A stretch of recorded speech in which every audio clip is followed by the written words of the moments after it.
Firstly, Aidan, thank you for joining us.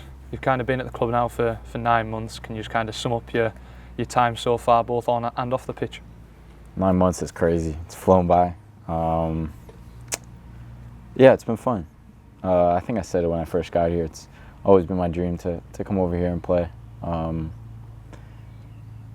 Yeah, it's gone by quick. The fans have been amazing. The atmosphere, the culture, everything here has been great. Obviously, right now we're in some tense times, but that's what we live for. We live for the pressure. So I'm excited for this last stretch. Yeah, and obviously as well as on the pitch, off the pitch as well. Do you feel like you settled in pretty quickly?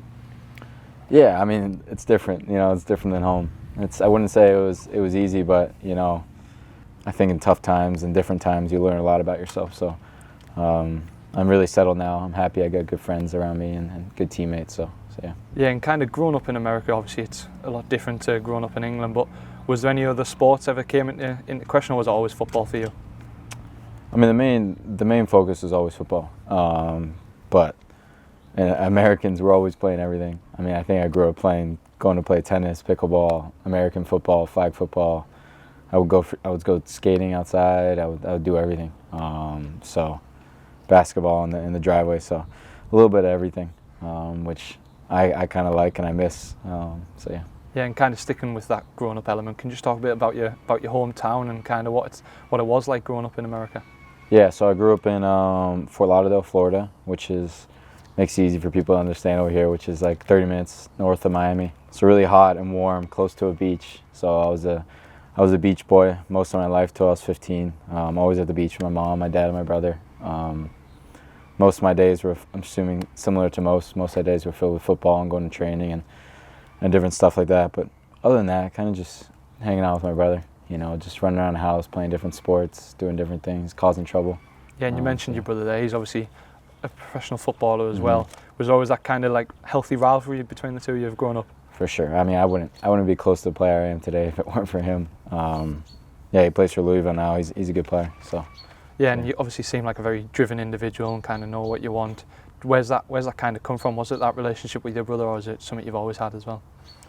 Yeah, I mean, my brother definitely helped. My dad was a big component of that. My mom as well. I don't know. My dad always pushed me and trained me really hard, and kind of always put the ball in my court in terms of like how badly do you want it. If you want to get something and achieve something, then it's got to come from you and you only. So that was kind of my mentality, and try to take advantage of every opportunity I have to get better and grow. Yeah, and then obviously from a young age you moved to Columbus. What was that kind of transition like, leaving your family and kind of moving to Columbus?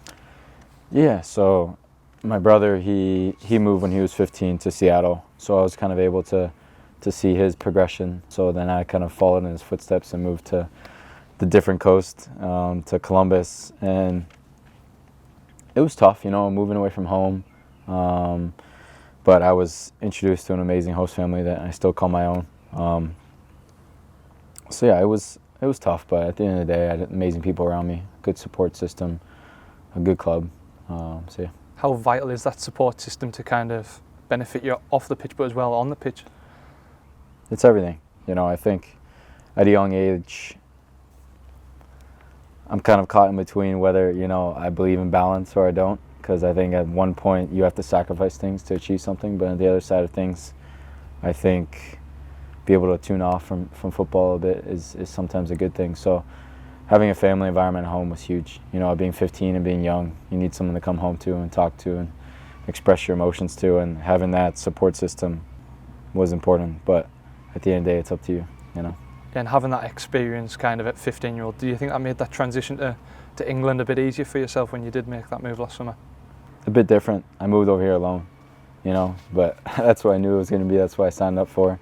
I moved up to Columbus, introduced to a family right away, who, like I said, I was coming home to every day and having home-cooked meals. But here I'm all by myself, which is different, and it's tough, but it's good. At the end of the day, it's good. It forces me to grow, forces me to learn things about myself, forces me to be okay with the quietness sometimes, You've went to Columbus and went through their academy and then went on to win the 2 MLS Cups, and kind of you must look back on that quite fondly. Yeah, it was still holds a really special place in my heart. I mean, I'm very happy and grateful I'm here, you know. But one day for sure I'll be back there playing and in front of the Nordeck and all those fans again. And yeah, no, it was an amazing place, amazing environment, amazing culture, amazing club. I still try to tune in as much as I can and watch, but it affects my sleep a bit the next day. But yeah, no, it was a good time for sure. Yeah, and whilst you had quite a big injury as well. Do you think the person we see today was kind of shaped from that resilience to kind of come back from that stronger? Yeah, 100%.